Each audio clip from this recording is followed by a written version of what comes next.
الحمد لله نحمده ونستعينه ونستغفره ونؤمن به ونتوكل عليه ونعوذ بالله من شرور أنفسنا ومن سيئات أعمالنا من يهد الله فلا مضل له ومن يضلل فلا هادي له أشهد أن لا إله إلا الله وحده لا شريك له وأشهد أن سيدنا ونبينا ومولانا محمدا عبده ورسوله أرسله ربه بالحق بشيرا ونذيرا وداعيا إلى الله بإذنه وسراجا منيرا صلى الله تعالى عليه وعلى آله وصحبه وبارك وسلم تسليما كثيرا أما بعد فأعوذ بالله من الشيطان الرجيم بسم الله الرحمن الرحيم يا أيها الرسل كلوا من الطيبات واعملوا صالحا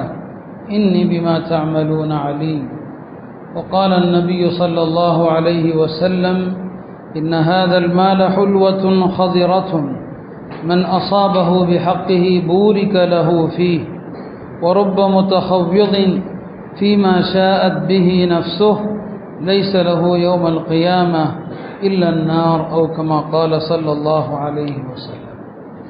கண்ணியத்திற்குரிய அல்லாஹ்வின் நல்லடியார்களே, நாம் வாழும் இந்த காலகட்டம் எத்தகையதொரு காலகட்டம் என்று சொன்னால், யாருக்குமே மனதில் ஒரு நிம்மதி இல்லை, ஒரு அமைதி கிடையாது. நெருக்கடிகள், அரசு சட்டங்கள் தரக்கூடிய நெருக்கடிகளை பார்க்கிறோம். எங்கு போனாலும் ஒரு சிறிய அலுவலகமோ பெரிய அலுவலகமோ, ஒவ்வொரு இடத்திற்கும் நீங்கள் செல்கிற போது பல ஆவணங்களை எடுத்து அலைய வேண்டிய நிலை, பல நெருக்கடிகள், பயம், அரசாங்கம் கொண்டு வருகிற சட்டங்கள் அது தரக்கூடிய பயம், ஒவ்வொரு நாளும் கேள்விப்படுகிற பலவிதமான நோய்கள், அவைகள் நமக்குள் ஏற்படுத்துகிற பயம், நடந்து கொண்டிருக்கிற மரணங்கள், நேற்று வரை நம்மோடு இருந்தவர் இன்று கிடையாது, இப்படி எத்தனையோ மரணங்கள். இதுதான் இன்றைய வாழ்க்கை. ஒரு மகிழ்ச்சியற்ற, நிம்மதியற்ற, மனதில் ஒரு அமைதி இல்லாத ஒரு வாழ்க்கை தான் இன்றைக்கு நாம் வாழ்ந்து கொண்டிருக்கிறோம். என்ன காரணம்? இந்த நிலைக்கான காரணம் என்ன? பாவங்கள் என்று பொதுவாக சொல்லிவிடலாம், பாவங்கள் தான் காரணம் என்பது. ஆனாலும் அந்த பாவங்களுக்கெல்லாம் ஒரு அடிப்படை, ஒரு மூலம் ஒன்று இருக்கிறது. அதுதான் இந்த எல்லா பாவத்திற்கும் காரணம், இந்த எல்லா சூழ்நிலைகளுக்குமான காரணம். அது எல்லா பாவத்திற்கும் தாய் என்று சொல்லலாம். அதை கலைஞ்சிட்டோன்னு சொன்னால் மற்ற பாவங்கள் நடக்காமல் தடுக்கலாம். அந்த பாவங்களுக்கான வேறு எதுவோ அந்த வேற கண்டுபிடிச்சி அதை நாம் இல்லாமல் ஆக்கிட்டால் மற்ற பாவங்கள் நடப்பதை எவ்வளவோ குறைக்க முடியும்.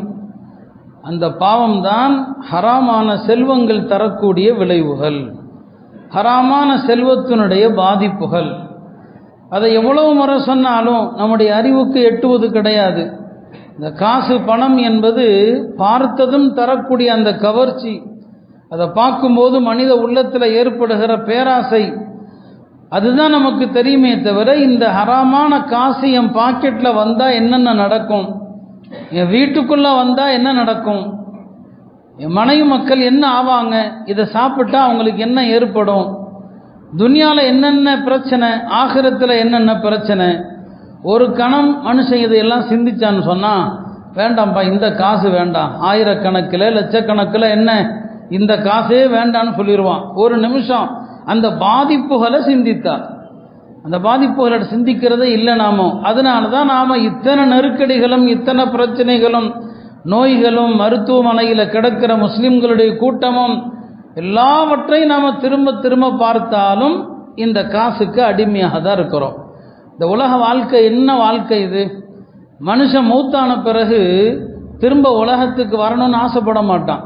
ஈசா அலைஹிஸ்ஸலாம் முதலாக இறந்து போன ஒருவருக்கு எப்போ உயிர் கொடுத்தாங்கன்னு சொன்னால், ஈசா அலைஹிஸ்ஸலாம் போய்கிட்டு இருந்தாங்க. அவங்களுக்கு நிரந்தரமாக ஒரு குடியிருப்பு கிடையாது, அப்படியே போயிட்டே இருப்பாங்க.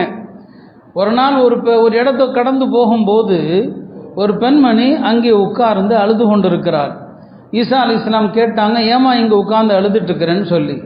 எனக்கு இருந்தது ஒரே மகள், அவளும் இறந்து இங்கே அடக்கம் செய்யப்பட்டிருக்கிறாள், நான் இங்கே இறைவனிடத்திலே ஒரு பிடிவாதத்தோடு நான் அழுது கொண்டிருக்கிறேன். ரெண்டில் ஒன்று நடக்காமல் இவ்விடத்திலிருந்து நான் நகரப்போவதில்லை. ஒன்று எனக்கும் மரணத்தை சுவைக்க செய்து மரணத்திற்கு பிறகாவது என் மகளை பார்க்கவை, அல்லது இறந்துவிட்ட என் மகளை உயிர்ப்பிக்க செய். இந்த ரெண்டில் ஒன்று நடந்தால் தான் இந்த இடத்த விட்டு நான் நகருவேன்னு சொல்லி அல்லாட்ட சபதம் எடுத்துட்டு நான் உட்கார்ந்துருக்கிறேன்னு சொன்னாங்களாம். அப்போ ஈசா அலைஹிஸ்ஸலாம் கேட்டாங்களாம், நான் வேணா அல்லாட்ட கேட்கட்டுமா, தொழுது கேட்கட்டுமா? சரி. அப்போ ஈசா அலைஹிஸ்ஸலாம் 2 ரக்காத் தொழுதாங்க. தொழுது விட்டு அந்த மன்னரையினுடைய அடக்கப்பட்டவருடைய பெயரை சொல்லி, இன்னாருடைய மகள் இன்னாரை அல்லாஹ்வுடைய கட்டளை இப்படி எழுந்திருப்பீராக அப்படின்னு முதல் முறை சொன்னதும் அந்த கபர் அப்படியே குலுங்கியது. 2வது முறையும் கூப்பிட்டாங்க, இன்னாரது மகள் இன்னாரே கபரில் இருந்து அல்லாஹ்வுடைய ஆணைப்படி எழுந்துரு. 2வது தடவை சொன்னதும் கபர் பிளந்தது. 3வது முறையும் சொன்னாங்க, அந்த அம்மா தலையை ஒதிர்த்து கொண்டே எழுந்தது. கபரில் இருந்து எழுந்த அந்த பெண்மணி தன்னுடைய தாயாரை பார்த்து என்ன சொன்னாங்க தெரியுமா? ஏமா நீ எனக்கு 2வது தடவை மரணத்தை சுவைக்கிறதுக்கு ஆசைப்படுற? ஒரு தடவை பட்ட கஷ்டமே போதும், இன்னொரு தடவை எனக்கு உயிர் கொடுக்க ஆசைப்படுகிறாயே, இன்னொரு தடவை உயிரை கொடுத்தா இன்னொரு தடவை மூத்தாகணும். அந்த மரண கஷ்டத்தை பார்த்தால் நீ எனக்கு வாழ்க்கையை விரும்ப மாட்டாயின்னு சொல்லிட்டு ஈசா அலைஹிஸ்ஸலாம் சொன்னாங்களாம், தயவு செய்து அல்லாஹ் என்ன மீண்டும் மரணிக்க செய்யட்டும் துவா செய்யுங்க, மறுபடியும் மரண கஷ்டம் இல்லாமல் மூத்தாகணும் துவா செய்யுங்கன்னு சொல்லி. இப்போ இந்த சம்பவம் எதை உணர்த்துகிறது? இதெல்லாம் இஸ்ரவேலிய அறிவிப்புகள், கதைகள்னு சொல்லுவாங்க. பெருமானார் ஸல்லல்லாஹு அலைஹி வஸல்லம் அவங்க இஸ்ரவேல அறிவிப்புகள், அதில் படிப்பினைக்குரிய விஷயம் இருந்தால் சொல்லுங்க, மார்க்கத்துக்கு எதிரான அம்சம் இருந்தால் வேண்டான்னு சொல்லுவாங்க. அப்போ இது என்ன படிப்பினை தருது? இறந்து போனவன் மரண நேரத்தில் பட்ட அந்த கஷ்டத்தை பார்த்தா திருப்பி வரணும்னு ஆசைப்பட மாட்டான். உங்களுடைய மொத்த வாழ்க்கையில் அனுபவித்த இன்பங்களும் அந்த மரண நேரத்தினுடைய வேதனையோடு ஒப்பிட்டா வேண்டாம், இந்த சுகமே வேண்டாம், மரண கஷ்டம் இல்லாமல் இருந்தால் போதுன்னு நினைப்பீங்க. இதுதான் வாழ்க்கை. உலகத்தில் இவ்வளோதான். இந்த வாழ்க்கை என்னடா மனுஷன் உலகத்தில் நீண்ட காலம் வாழணுங்கிற ஆசைப்பட மாட்டான். அருமையானவர்களே, இன்றைக்கு நாம் அனுபவிக்கிற இந்த எல்லா பிரச்சனைகளும், நோய்களும், திடீர் மரணங்களும், எவ்வளவு விதவிதமான நோய்கள், எல்லாத்துக்கும் காரணம் ஹராமான செல்வங்கள் தானே. ஹராமான செல்வம்னா எவ்வளவு தவறான வழிகள் இன்றைக்கு உலகத்தில் இருக்குது. தவறான வழிகள் இன்றைக்கு எண்ணிலடங்காத வழிகள் இருக்குது. 1 இல்லை 2 இல்லை, வெறும் வட்டி மட்டும் கிடையாது. வட்டியும் தவறான பொருள் தான். லஞ்சம் வாங்கிறது, ஏமாத்துறது இல்லையா, மனை விற்பனைகள், இடம் விற்பனைகளில் எவ்வளவு மோசடிகள், எவ்வளவு மோசடிகள் இருக்குதோ எல்லாமே நடக்குது. ஒரு சம்பவம் சொல்லுவாங்க, அந்த சம்பவம் சில பேர் அது இருக்குதா இல்லையாங்கிறதுல சந்தேகங்கள் அப்போ இருந்தாலும் அது ஒரு படிப்பினைக்குரிய நிகழ்வு தான். இமாம் ஷாஃபி ரஹ்மத்துல்லாஹி அலைஹி தன்னுடைய மாணவர் இமாம் அஹமது வீட்டுக்கு சென்றாங்க. ஒரு நாள் இருவருமே மாணவர் ஆசிரியருடைய உறவில் இருக்கிறாங்க. இமாம் அஹமது பின் ஹம்பல் இமாம் ஷாஃபி ரஹ்மத்துல்லாஹி அலைஹி அவர்கள் மீது அளவு கடந்த மரியாதை வச்சுருப்பாங்க. தன் குடும்பத்தாரிடம் சொன்னாங்க, இன்றைக்கு என்னுடைய உஸ்தாத் வர்றாங்க, ரொம்ப மரியாதைக்குரிய பெரிய உஸ்தாத் அவங்க, பெரிய இமாம் அவங்க, எல்லாரும் கரெக்டாக ஒழுங்காக அவங்களுக்கு பணிவிடை செய்யணும் அப்படின்னு சொல்கிறாங்க. இமாம் அவர்கள் மாலை நேரத்தில் வந்தாங்க. இரவு உணவு வைக்கப்படுது. இமாம் அவர்கள் நல்லா சாப்பிட்டாங்க. இருந்தவங்களுக்கு ஒரு ஆச்சரியம், பெரியவர்களெல்லாம் ரொம்ப சாப்பிட மாட்டாங்கன்னு தானே கேள்விப்பட்டிருக்கிறோம். இந்த யாராவது ஆலிம்சாமார் வந்தால் எல்லோரும் ரொம்ப கவனிப்பாங்க என்ன செய்கிறாங்கன்னு சொல்லி. குத்தத்தை பெரிய ஆலிம்சான்னு சொல்கிறாங்களே பார்ப்போம் அப்படிங்கிற ஒரு பழக்கம் எல்லாத்தையுமே இருக்கும். என்னப்பா பெருசாக சொன்னாங்க, அதை செய்கிறாரு, இந்த புத்தி முதல்ல போகணும் நீங்களா, இந்த எண்ணம் போகணும். எல்லா இடத்துலையும் இருக்கும். ஆனால் பெருமானாரையே அப்படி பார்த்தாங்க சில பேர், அந்த மாதிரி கோணத்துல எல்லாம் பார்த்தாங்க. ஒவ்வொரு நடவடிக்கைக்கு பின்னாலும் சில நியாயங்கள் இருக்கும், அதை புரியணும். இப்போ பார்த்தாங்க, என்னடா இவ்வளோ பெரிய இமாமுன்னு சொல்கிறாங்க, இந்த அளவுக்கு சாப்பிட்றாங்களே, பெரியவங்களாம் அப்படி சாப்பிட மாட்டாங்களே அப்படின்னு. சரி, குடும்பத்தார் மனசில் வச்சுக்கிட்டாங்க. சாப்பிட்டாங்க, எல்லாரும் தூங்கிட்டாங்க. இமாம் அவர்களும் படுத்துட்டாங்க. காலையில் எல்லாரும் தஹஜ்ஜுதுக்கு எஞ்சா இமாம் எழுந்திருக்கவே இல்லை. என்னடா பெரிய மனிதர்கள் பெரியவர்கள் எல்லாம் கரெக்டாக தஹஜ்ஜுத் தொழுவாங்க, இமாம் எஞ்சிக்கலையே. சரி, காலையில் ஃபஜ்ருக்கு எஞ்சாங்க. தூங்கி எஞ்சா உது செய்யணுமா இல்லையா, அப்படியே பள்ளிக்கும் வந்துட்டாங்க. என்னடா இவ்வளோ பெரிய இமாம் தூங்கி எஞ்சி உது கூட செய்யலை. அப்போ ஒரு அதிருப்தி, என்ன பெரிய இமாம்னு சொன்னாங்க, இப்படி இவர்கிட்ட குற்றங்கள் இருக்குது. இமாம் அஹமதுகிட்ட சொன்னாங்க, குடும்பத்தார் உஸ்தாதுன்னு சொன்னீங்க, பெரிய இமாம்னு சொன்னீங்க, இந்த 3 விஷயம் நாங்கள் அவர்கிட்ட பார்த்தோமே, நல்லா சாப்பிட்டாரு, தஹஜ்ஜுத் தொழலை, உது செய்யாமல் தொழுதுட்டாருன்னு சொல்லி, நான் இதற்கு விளக்கம் உங்களுக்கு கேட்டு சொல்லுகிறேன்னு சொன்னாங்க. தன்னுடைய உஸ்தாதிடத்தில் கேட்டாங்க, என் குடும்பத்தார் இப்படி 3 விஷயம் உங்கள்கிட்ட கண்டாங்க, எனக்கு தெரியும் அதுக்கு பின்னால் என்ன இருக்குன்னு சொல்லி, அவங்களுக்கு சொல்லணுமா இல்லையா, என்ன விளக்கம் சொல்லுங்க. இப்போ இமாம் ஷாஃபி சொன்னாங்க, உண்மைதான், நான் அதிகமாக சாப்பிட்டேன், அதுக்கு காரணம் இந்த பகதாது நகரத்தில் பாருங்க, அந்த காலத்தில் சொல்கிறாங்க, பகதாது நகரத்தில் ஹலாலான உணவுக்கு ரொம்ப பற்றாக்குறை ஆகிப்போச்சு. உங்கள் வீட்டில் இன்னைக்கு தான் ஹலாலுடைய பரக்கத்தை பார்த்தேன், அதனால் நிறைய சாப்பிட்டேன், ஹலாலுடைய பரக்கத்தை சாப்பிட்டேன். சில தொழிலாளிகள் பியூராக ஹலால் தொழில் செய்கிறாங்க பாருங்க, அவங்க விருந்து கூப்பிட்டா உடனே போயிடணும், பெரிய பணக்காரங்க விருந்தை விட. ஏன்னா அது கூட சந்தேகத்திற்கிடமான காசு எக்கச்சக்கமாக இருக்கும், எல்லாம் லோனுக்குன்னு எல்லா பலாயும் அதில் இருக்கும். ஆனால் ஏழை எளிய மக்கள் அப்பப்போ சம்பாதிச்சு சாப்பாடு கூப்பிட்றாங்க பாருங்க, போயிடணும். இப்போ இமாம் சொன்னாங்க, இல்லை இது முழுக்க பரக்கத்து, இது ஹலாலுடைய பரக்கத்தை பார்த்தேன், மறுபடியும் கிடைக்குமான்னு தெரியல இல்லையா, சாப்பிட்டேன். அல்லாஹ்வுடைய புறத்திலிருந்து இந்த மாதிரி பரக்கத்து வரும்போது அந்த பரக்கத்தை பேராசையோடு வாங்கிக்கலாம், பரக்கத்தை மட்டும். சொல்லியிருக்க ஐயூப் அலைஹிஸ்ஸலாம் குளிச்சாங்க, தங்க வெட்டுக்கிளிகளாக விழுந்துச்சு. ஐயூப் அலைஹிஸ்ஸலாம் எல்லாத்தையும் பிடிக்கிறாங்க, இங்கிட்டு அங்கிட்டு. அல்லாஹ் கேட்டான், என்ன ஐயூபே, கொடுத்த செல்வம்லாம் பத்தாதா, அவ்வளோ பேராசையா? பேராசை இல்லை, வர்றது ஓன்ட்டு இருந்தல்லவா நேரடியாக, அதை எப்படி நான் தேவையற்றவனாக இருக்க முடியும்? அந்த மாதிரி தான் பரக்கத்து சில நேரங்களில் ஹலால் பரக்கத்து. அது இப்போ இமாம் சொன்னாங்க, அதனால் நான் சாப்பிட்டேன்னு சொல்லி. 2வது கேள்வி கேட்டாங்க, நீங்கள் ராத்திரி தஹஜ்ஜுதே தொழலைன்னு மக்கள் குறை சொல்கிறாங்க. இமாம் சொன்னாங்க, இந்த பரக்கத்தான உணவு சாப்பிட்டதில் ஒரே ஒரு ஹதீஸை நான் சிந்தித்து கொண்டு இருந்தேன், அந்த ஹதீஸிலிருந்து பல சட்டங்களை நான் ஆய்வு செஞ்சு முடிச்சுட்டேன், ராத்திரியெல்லாம் தூங்கலை. அந்த ஹதீஸ் என்ன, நபி ஸல்லல்லாஹு அலைஹி வஸல்லம் அவர்கள் ஹஜ்ரத் அனஸுடைய வீட்டுக்கு போவாங்க, அடிக்கடி போவாங்க. அங்கே அனஸுடைய ஒரு சின்ன சகோதரர், சின்ன பையன், அந்த பையனோட ரொம்ப பிரியமாக பேசி விளையாடுவாங்க. அந்த பையன் பேர் அபு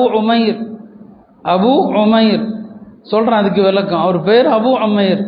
அப்போ போனாங்க, அந்த பையன்கிட்ட எப்பவும் போல் விளையாட்டாக பேசுவாங்க. அந்த பையன் ரொம்ப கவலையோடு இருக்கிறான். கேட்டாங்க, என்ன இந்த பையன் ரொம்ப கவலையோடு இருக்கிறானேன்னு சொல்லி. இல்லை, ஒரு குருவி வளர்த்துக்கிட்டு இருந்தான், சின்ன குருவி, அது செத்து போச்சு, அதனால் கவலையோடு இருக்கிறான். உடனே பெருமானார் அந்த பையன்கிட்ட விளையாட்டா அரபி மொழியினுடைய அழகான நடையில் கேட்டாங்க, யா அபா உமைர் மா ஃபஅலன் நுகைர், என்ன அபு உமைர், உன்னுடைய நுகைருங்கிற சுட்டிக்குருவி என்ன ஆச்சு, செத்து போச்சா அப்படின்னு கேட்டாங்க. இவ்வளோதான் ஹதீஸு, அதில் வரக்கூடியது இவ்வளோதான். இப்போ என்ன, இந்த ஹதீஸிலிருந்து உலமாக்கள் இந்த ஒரு ஹதீஸிலிருந்து எக்கச்சக்கமான சட்டங்கள் எடுத்திருக்கிறாங்க. சின்ன குழந்தைகள் பறவைகளை வைத்து விளையாடலாம் அப்படின்னு ஒரு சட்டம் சொல்லுவாங்க. பெரியவர்கள் சிறியவர்களிடத்தில் அன்பா பரிகாசமா விளையாட்டா பேசணும். பெரியவர்கள்லாம் அப்படி இறுக்கமாக இருக்கணும்லாம் தேவையில்லை. இந்த காலத்து ஷேഖல் மாதிரி தான் இடத்த அப்படிலாம் விட்டு கொடுக்கும் அப்படிலாம் இல்லை. பெருமானார் ஸல்லல்லாஹு அலைஹி வஸல்லம் சின்ன குழந்தைகளிடத்துல குழந்தையா மாறிடுவாங்க. ஹஜ்ரத் உமர் சொல்லுவாங்க, வீட்டுக்கு போனால் நீங்களும் உங்கள் குழந்தைகளோடு குழந்தையாக மாறுங்கள். சரிங்களா? எப்போ இந்த மார்க்கத்திற்கு தேவைப்படுமோ அப்போ ஆண்மகனாக வீரத்தை காட்டுங்கள். அப்போ வீட்டுக்கு போனால் குழந்தையாக மாறிடணும். சில பேர் வீட்லேயும் இறுக்கமாக உட்காந்துருப்பாங்க, அப்படிலாம் இருக்கக்கூடாது. சிரிக்க வேண்டிய நேரத்தில் சிரிக்கணும், புன்னகைக்க வேண்டிய நேரத்தில் புன்னகைக்கணும். சிரிப்பும் தேவை, மார்க்கம் அதையும் விரும்புது இல்லையா? இமாம் சுஃபியான்ங்கிற அறிஞர்கிட்ட கேட்பாங்க, சிரிப்பது பைத்தியக்காரத்தனமான்னு சொல்லி சொன்னாங்க. எவையா சொன்னது சிரிப்பது பைத்தியம்? சிரிப்பது சுன்னத்துன்னாங்க. என்ன வீட்டில் எப்படி நடக்கணும்? ஹஜ்ரத் பெருமானார் ஸல்லல்லாஹு அலைஹி வஸல்லம் உங்களுடைய இந்த ஹதீஸில் அப்போ சின்ன குழந்தைகள் பறவைகளை வைத்து விளையாடலாம் அப்படின்னு தெரியுது. அந்த பையனை பெருமானார் எப்படி அழைக்கிறாங்க? அபு உமைர்னு அழைக்கிறாங்க. அரபுகளிடத்தில் ஒரு மனுஷனுக்கு 3 வகையான பெயர் வைப்பாங்க. 3 வகையான பெயர். ஒன்று அதுதான் இயற்பெயர், இப்போ நாம் வைக்கிற மாதிரி அப்துல்லா, முஹம்மது, இப்படி ஒரு பேர் வைப்பாங்க. 2வது என்ன, எல்லாருக்கும் பட்ட பெயர் இருக்கும். இந்த பட்ட பெயர் பிடிக்கிற மாதிரியும் இருக்கும், பிடிக்காத மாதிரியும் இருக்கும். நெட்டை குட்டை இப்படியெல்லாம் பட்ட பெயர் வைப்பாங்க. 3வது இந்த தந்தை, அதாவது அபு உம்முங்கிற அந்த வார்த்தையால் துவங்கக்கூடிய, இப்போ அபு அய்யூபுல் அன்சாரிங்கிறோம், ஐயூபின் தந்தைன்னு அர்த்தம். உம்மு ஐயூப், ஐயூபின் தாயாருன்னு அர்த்தம். அபு அய்யூபுல் அன்சாரிக்கு ஒரு பெயர் இருக்கும், ஒரு பெயர் இருக்கும். ஆனால் அவருடைய அசல் பெயர் என்ன அதை சொல்லாமல் அவருக்கு ஒரு மகன் இருப்பான், அந்த மகனுடைய பெயர் ஐயூப். அதனால் ஐயூபின் தந்தை அபு ஐயூப் இப்படி அழைக்கிறது அரபுகளுடைய ஒரு பழக்கம்.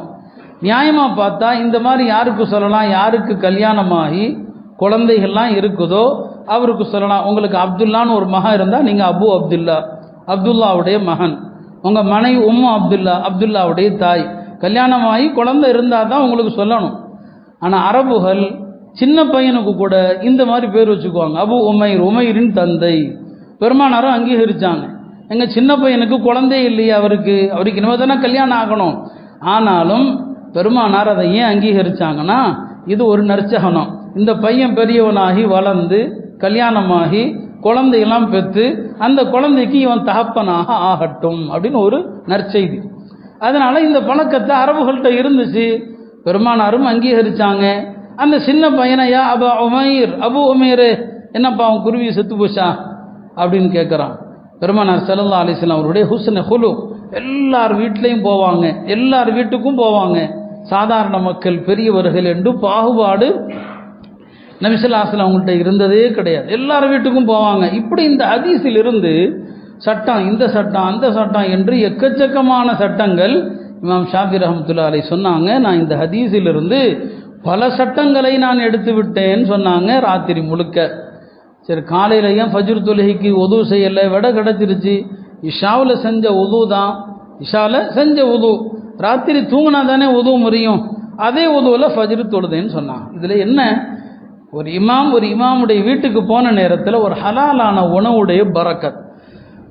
அப்போ அந்த காலத்தில் அந்த உணவு பரக்கத் இருந்துச்சு, எல்லாமே நன்மையாக இருந்தது இல்லையா. உணவுடைய ஹராம்கள், வருவாயுடைய ஹராம்கள் இருக்கிறது, நம்ம வாழ்க்கையை பல வழிகளில் அது நாசமாக்கிடுச்சு. அதை சிந்திச்சா நம்ம ஹராமில் சம்பாதிக்க மாட்டோம். இன்றைக்கி ஆட்சியாளர்கள் அதை செஞ்சுருவாங்களா, இதை செஞ்சுருவாங்களான்னு பயம். எல்லாமே நம்முடைய அமல்கள் தான். கமா தக்கூனூன யுவல்லா அலைக்கும், எப்படி நடக்கிறீங்களோ அப்படி தான் உங்களுடைய ஆட்சியாளர்கள் அமைவாங்க. ஹஜரத்து அலி ரலியல்லாஹு அன்ஹு அவர்களிடத்தில் ஒரு ஆள் வந்து கேட்டான், என்னங்க உங்கள் ஆட்சியில் தான் ஒரே பிரச்சனையாகவும் சண்டையாகவும் இருக்குது, அபூபக்கர் உமர் காலத்தில் எவ்வளோ நிம்மதியாக மக்கள் இருந்தாங்க.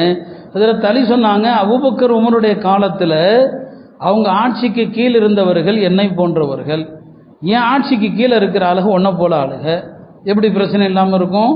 அவங்க ஆட்சிக்கு கீழே நானும் என்னை போன்றவர்களும் இருந்தோம் இல்லையா. ஏன் ஆட்சிக்கு கீழே ஒன்றை மாதிரி ஆளுக இருக்கும்போது எப்படிப்பா ஃபித்னா குழப்பம் இல்லாமல் இருக்கும்னு சொல்லி அப்துல் மலிக் இப்னு மர்வான்ங்கிற ஒரு ஆட்சியாளர் ஒரு நாள் மக்களை எல்லாம் கூப்பிட்டு கேட்டார், நான் அபூபக்கர் உமர் மாதிரி ஆட்சி செய்யணும்னு ஆசைப்படுறீங்களான்னு கேட்டார். அபூபக்கர் உமர் மாதிரி ஆட்சி செய்யணும் ஆசையான்னு சொல்லி இப்படி கேட்டால் யார் தான் வேணாமாங்க, ரொம்ப சந்தோஷங்க, அந்த மாதிரி ஆட்சி செய்யுங்க. நான் அபூபக்கர் உமர் மாதிரி ஆட்சி செய்யணும்னா அபூபக்கர் உமர் காலத்தில் இருந்தாங்க இல்லையா, அந்த மாதிரி மக்களாக நீங்கள் மாறுங்க முதல்லன்னார். அப்போ இன்றைக்கு அதான பிரச்சனை இல்லையா, ஆட்சியாளர்கள் அது இதுன்னு புலம்பலாம். இப்போ எல்லாவற்றுக்கும் நிம்மதியற்ற தன்மைக்கு என்னங்க காரணம், ஹராமான செல்வங்கள். இந்த செல்வங்களும் இந்த வருமானங்களும் தான் நம்முடைய நிம்மதியை கெடுத்து விட்டது. பெருமானார் ஸல்லல்லாஹு அலைஹி சொல்லுவாங்க, இந்த செல்வம் இருக்கிறது இனிமையானது, பசுமையானது, அதை முறையாக எடுத்தீங்க, ஹலாலா தேவைக்கு பேராசை இல்லாமல் எடுத்தீங்க, அல்லாஹ் உங்களுக்கு பரக்க செய்வான். இல்லை எந்த வழியில் பணம் வந்தால் என்ன, பணம் வந்தால் போதும், பணம் வந்தால் போதும் என்று நீங்கள் செல்வத்தை எடுத்தீங்க, கையாண்டீங்கன்னு சொன்னால் அது உங்களை நரகத்தில் கொண்டு போய் தான் தள்ளும், அதனுடைய பரக்கத்தை எடுத்து விடும் என்று பெருமானார் ஸல்லல்லாஹு அலைஹி வஸல்லம் அவர்கள் சொன்னாங்க. ஒரு அறிஞர் சொன்னாங்க, ஒரு வாலிபர் அழகான முறையில் வணங்குறாருங்க, அழகாக தொழுகிறார், அழகான முறையில் தொழுகிறார். இப்போ இப்லீஸ்ட அவனுடைய சகாக்கெல்லாம் கவலையோடு வந்து சொல்லுவாங்களாம், என்னங்க இந்த வாலிபர் இப்படி பயபக்தியோடு தொழுகிறாரே அப்படின்னு சொல்லி. அப்போ இப்லீஸ் ஒரே விஷயந்தான் சொல்லுவானா, அப்படியா தொழுகிறானா, வேற ஒன்றும் செய்ய வேண்டாம், எப்படி சாப்பிட்றான், என்ன வருமானம், அதை மட்டும் பாருங்கம்மானா. இவனுக்கு ஹராமான வழியில் சாப்பாடு வருமானம் வருதுன்னா இவனை பற்றி கவலையே படாதீங்க, அவனை பற்றி கவலையே படாதீங்க, அவன் ரொம்ப பயபக்தியோடு தொலை விட்டுருங்க, அவனுக்கு வஸ்வசா கூட தொழுகையில் வர விடாதீங்க, குழப்பத்தை கூட ஏற்படுத்தாதீங்க, அவன் நல்ல தொழட்டும், விடிய விடிய தொழட்டும். ஏன்னா அவன் கடைசியில் தொழுது நாசமாக தான் போகிறான். ஆமிலத்துன் நாசிபத்துன், அமல் செஞ்சு களைச்சி கடைசியில் நரகத்துக்கு போகிறான். ஹராமான காசாக இருந்தால் அவன் விஷயத்தில் கவலையே படாதீங்க, அவனை விட்டுருங்க, அவனை அழிக்கிறதுக்கு அவனே பொறுப்பாயிட்டான். யாருங்க, இப்லீஸ் சொல்கிறான், அவனை அழிக்கிறதுக்கு அவனே பொறுப்பாயிட்டான், நீங்கள்லாம் கவலைப்பட தேவையில்லை. எனவே ஒருத்தன் நல்ல வணங்குறான்னு சொன்னால் அவனுடைய வணக்கத்தை கெடுக்கணுமா இல்லையான்னு சொன்னால் வருமானத்தை பாருங்க, வருமானம் ஹராமாக இருந்தால் நீங்கள் கவலைப்படாதீங்க, அவனை விட்டும் போயிருங்க அப்படின்னு இப்லீஸ் சொல்கிறான்னா யோசிச்சு பாருங்க. இன்னொரு அறிஞர் சொன்னாங்க, ஒரு ஆள் தொழுகையில் எப்படி நிற்கிறாருன்னா தூண் மாதிரி நிற்கிறாரு, அசையாம ஆடாம நிற்கிறாரு. பார்க்கிறவங்க என்னப்பா இப்படி வணங்குறாரு, இப்படி தூண் மாதிரி ஒரு மனிதன் வணங்கினால் கூட அவனுடைய செல்வம் ஹராம் ஆகிவிட்டது என்று சொன்னால் அவன் கியாமத்து நாள் வரைக்கும் தொழுதாலும் பிரயோஜனம் கிடையாது. கியாமத்து நாள் வரைக்கும் தொழுதா கூட பிரயோஜனமே கிடையாது. அப்போ ஹராமான காசுகள் எப்படிப்பட்டது தெரியுமா? அங்கே பாருங்க, கபருடைய வேதனை இருக்கு இல்லையா? கபரில் வேதனை செய்கிறது சின்ன சின்ன பாவங்களுக்கு வேதனை. மறுமையில் மஹ்ஷருக்கு முன்னால் அல்லாஹ் தண்டனையை முடிச்சுக்குவான், சின்ன சின்ன வேதனையை கொடுத்து. கபரில் கியாமத்து நாள் வரைக்கும் சிலருக்கு வேதனை உண்டு. அல்லாஹ் நம்மை பாதுகாப்பானா. கியாம நாள் வரைக்கும், இன்னைக்கு மௌத்தானா எழுப்பப்படுற நாள் வரைக்கும் வேதனை உண்டு. அந்த தண்டனைக்குரிய மனுஷன் யாருன்னா வட்டியில் சாப்பிட்டவன். வட்டி போன்ற ஹராம், வட்டி மட்டுமல்ல ஹராமான வருமானத்திற்குரியவனுக்கு கியாம நாள் வரை வேதனை. யோசிச்சு பாருங்க, சின்ன வேதனைகளை கூட தாங்கக்கூடிய சக்தி நம்முடைய உடல்ல இல்லை. கியாம நாள் வரைக்கும் தண்டனையை தாங்கக்கூடிய சக்தி நம்ம யாருக்கு இருக்கிறது? இதையெல்லாம் யோசிச்சா நம்ம ஹராமான செல்வத்தை நாடி செல்வோமா என்ன? ஆஹா, இப்படி அருமையானவர்களே, கொஞ்சம் ஒரு நிதானத்துக்கு வரணும் இல்லையா? ஹராமான செல்வங்கள் ஒரு கட்டத்தில் அழிஞ்சு தான் போயிடும். எங்கு பார்த்தாலும் என்னங்க, நாம் ஃபைனான்ஸ் கடைகளுக்கு போகிறோம், நகையை வைக்கிறோம், லோன் வாங்குகிறோம், வட்டி கொடுக்கறது, வட்டி வாங்கிறது சர்வசாதாரணமாக பாவமே இல்லைங்கிற அளவுக்கு நடக்கிறதுனால என்னென்னவோ நிகழ்வுகள் ஊரில் நடக்குது. அதையெல்லாம் நான் மனதில் வைத்து சொல்வதில்லை, பொதுவாக சொல்கிறேன். இந்த ஹராமான செல்வங்களால் தான் எல்லா குழப்பங்களும் எல்லா ஃபித்னாக்களும் மனித உள்ளங்களில் ஏற்படுகிற சபலங்கள் சலனங்கள் எல்லாம் ஹராமில் தான் வருது. ஒரு கவலம் உள்ளே போயிட்டா அது செய்யக்கூடிய வேலை சாதாரணமான வேலை இல்லை. அருமையானவர்களே, அதை யோசித்தாலே நம்ம ஹராமை விட்டும் பாதுகாக்கப்படும். ஹஜ்ரத் ஈசா அலைஹிஸ்ஸலாமுடைய காலத்தினுடைய ஒரு சம்பவம் தான். நிறைய சம்பவங்கள் அவங்க காலத்தில் இருக்குது. அவங்க தன்னுடைய ஒரு தோழரோடு ஒரு முறை 3 ரொட்டிகளை எடுத்துக்கிட்டு வந்தாங்க. ஆளுக்கு ஒரு ரொட்டி சாப்பிட்டாங்க, இன்னொரு ரொட்டி இருக்குது. போய் அந்த ஆத்தங்கரையில் போய் தண்ணி குடிச்சிட்டு வந்தபோது திருப்பி பார்த்தா இன்னொரு ரொட்டியை காணோம். ஈசா அலைஹிஸ்ஸலாம் கேட்டாங்க, எங்கப்பா அந்த இன்னொரு ரொட்டி? அவன் எனக்கு தெரியலன்ட்டான். எனக்கு தெரியல. அப்படியா, தெரியலையா? சரி, அவன் தான் எடுத்துருக்கிறான், ஆனால் தெரியலன்ட்டான். ஈசா அலைஹிஸ்ஸலாம் அப்படியே அவனை கூப்பிட்டு வந்தாங்க. வழியில் ஒரு மானை பார்த்தாங்க. அந்த மான் 2 குட்டிகளோடு இருந்தது. அந்த 2 குட்டிகளில் ஒரு குட்டியை அழைச்சாங்க, வந்துச்சு. அதை அறுத்தாங்க. பிறகு அதையே பேசவும் வச்சாங்க. அவங்களுக்கு அல்லாஹ் அந்த ஆற்றலை கொடுத்துருந்தான். சொன்னாங்க அவன்கிட்ட, எப்பா இந்த அத்தாட்சி அல்லாஹ் காட்டியிருக்கிறான்ல, இதை வச்சு நான் கேட்குறேன், உண்மையை சொல்லு, ரொட்டி எடுத்தது யாரு? இல்லை, எனக்கு தெரியாது. அப்புறம் ஈசா அலைஹிஸ்ஸலாம் அங்கே கடற்கரையோரமாக அவனை கூப்பிட்டு கடலில் அப்படியே தரையில் நடக்கிற மாதிரி நடந்தாங்க. இந்த அத்தாட்சியை பார்க்குறீல, இப்போ சொல்லு, யார் ரொட்டி எடுத்தது? இல்லை, எனக்கு தெரியாது. அப்புறம் ஒரு சாதாரண பாலைவன தரைக்கு வந்தாங்க. ஒரு மணர் குவியல் இருந்துச்சு. அந்த மணர் குவியலை பார்த்து சொன்னாங்க, நீ தங்கமாகுன்னு சொன்னாங்க. தங்கமாயிடுச்சு. இப்போ ஈசா அலைஹிஸ்ஸலாம் சொன்னாங்க, இந்த தங்கத்தை 3 பங்கா போடுறேன், எனக்கு 1, உனக்கு 1, ரொட்டி எடுத்தான்ல அவனுக்கு 1ன்னாங்க. இவன் சொன்னான், ரொட்டி எடுத்தது நான் தான் சொன்னான். இப்போ சொல்லிட்டான், ரொட்டி எடுத்தது நான் தான். சரி, எல்லாமே உனக்கே வச்சுக்க போடா அப்படின்ட்டு அவனை விட்டுட்டு ஈசா அலைஹிஸ்ஸலாம் போயிட்டாங்க. இப்போ ரொட்டியை திருடினது 1, பேராசையை பாருங்க. அதுக்கப்புறம் காசை பார்த்ததும் ரொட்டியை நான் தான் எடுத்தேன்னு சொன்னான். ஆனால் தங்கம் என்னங்க, ஒரு மணர் குவியலே தங்கம்னு சொன்னால் எவ்வளோ செல்வம். அல்லாஹ் அந்த செல்வத்தை நிலையாக்கினானா? இல்லை, அடைஞ்ச வழி தப்பு. பொய் சொல்லி அடைஞ்சான் இல்லையா? கொஞ்ச நேரத்தில் அங்கே 2 பேரும் வந்தான். அவங்க இந்த தங்கம் எங்களுக்கும் வேணும் அப்படின்னா. அப்போ அவங்களுக்குள்ள சண்டை வந்துடுச்சு. உடனே இவன் சமாதானத்துக்கு வந்துட்டான், ஆளுக்கு 3ஆ போட்டுக்கோன்னு சொல்லி. சரி, 3 பேருக்கும் பசிக்குதுப்பா, யாராவது ஒருத்தர் போய் சாப்பாடு வாங்கி விட்டாங்கன்னு சொல்லி ஒரு ஆள் சாப்பாடு வாங்க போனான். அவன் நினச்சான், இந்த 2 பேருக்கும் நாம் கொடுக்குறதா, இந்த 2 பேருக்கும் நாம் கொடுக்குறத வாங்குகிற சாப்பாட்டில் விஷத்தை வச்சு அவங்கள கொன்னுட்டு மொத்தமாக நாம் எடுத்துறணும்னு சொல்லி அவங்க 2 பேரும் பேசிக்கிட்டாங்க. போனவனுக்கு கொடுக்கக்கூடாது, நம்ம மட்டும் எடுத்துக்கும், வந்தால் அவனை கொலை பண்ணிடுவோன்னு சொல்லி அவன் சாப்பாடு வாங்கி விஷத்தை கலந்துட்டு வந்தான். இந்த 2 பேரும் அவனை கொன்னுட்டாங்க. அவன் விஷத்தை கலந்த சாப்பாட்டை இவங்க சாப்பிட்டாங்க, இவங்களும் செத்து போயிட்டாங்க. இதுதான் துன்யா. ஹராமான காசை அடைய நினைச்சா கடைசியில் முடிவு என்ன அப்படிங்கிறது இந்த சம்பவத்திலிருந்து தெரியுது. எனவே அருமையானவர்களே, பெருமானார் ஸல்லல்லாஹு அலைஹி வஸல்லம் சொன்னது போல அது பார்ப்பதற்கு அழகா தெரியும், ஹராமா தெரியும். இப்போ அழகா தெரியும், ஏமாத்தது.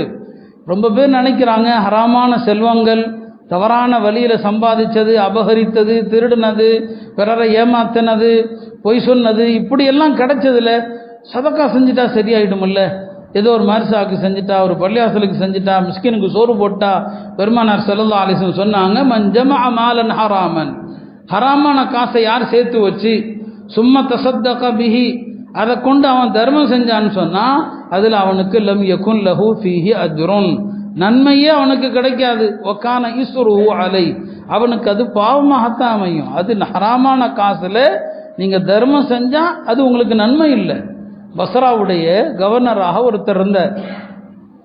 பஸ்ராவுடைய கவர்னர் இப்னு ஆமீர் என்று ஒருவர், அவர் நோயாளியாக ஆயிட்டார். அவரை பார்க்க ஹஜரத் இப்னு உமர் போனாங்க, அப்துல்லா இப்னு உமர் சஹாபி போனாங்க. இப்போ அவர் சஹாபியாச்சும் எனக்காண்டி துவா செய்யுங்க அப்படின்னு சொன்னார். அப்போ இப்னு உமர் சொன்னாங்க, நான் துவா செய்கிறது இருக்கட்டும்பா, நீ அந்த நேரத்தில் அந்த இப்னு ஆமீர் என்ன பண்ணியிருக்கிறாருன்னா, பஸ்ராவிலிருந்து மக்கா வரைக்கும் ஹஜ்ஜுக்கு போகிறாங்கல்ல, வழிநடுக தண்ணி, ஹாஜிகளுக்கு தண்ணி பிரச்சனை வரக்கூடாதுன்னு சொல்லி வழிநடுக தண்ணிக்கு ஏற்பாடு வச்சுருந்தார். அவர் நினச்சிக்கிட்டாரு நான் செஞ்ச இந்த காரியம் பெரிய காரியம்னு சொல்லி.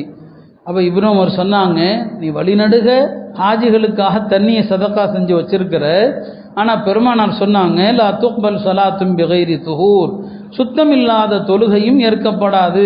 வலா சதக்கத்தும் மின் குலூர், ஹராமான பொருளில் செய்யப்பட்ட தர்மமும் ஏற்கப்படாது.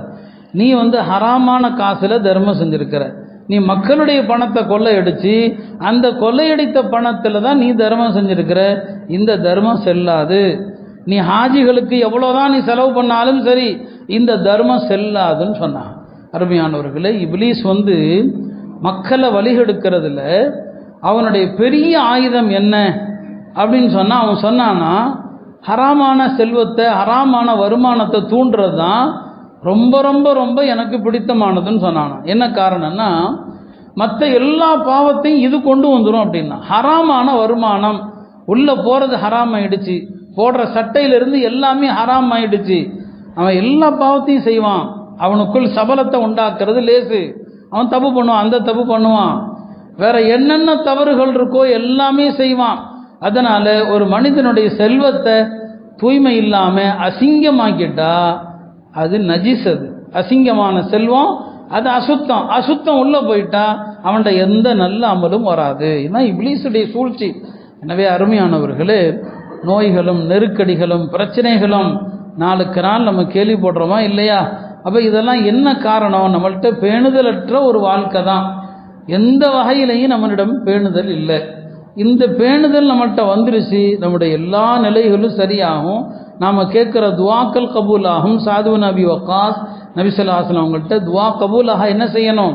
ஒரே வழிதான், அத்திப்மத் ஆமக்க, உணவை ஹலாலாக்குப்பா, உணவு பியூராக இருந்தால் எல்லாம் சரியாக போய்டும், துவாக்கள் எல்லாம் கபூல் ஆகிடும்னு சொன்னாங்க. நம்முடைய இந்த காலகட்டத்திலையும் நம்முடைய செல்வங்கள் ஹலால் ஆகிடுச்சுன்னு சொன்னால் எல்லாமே சரியாயிடும்.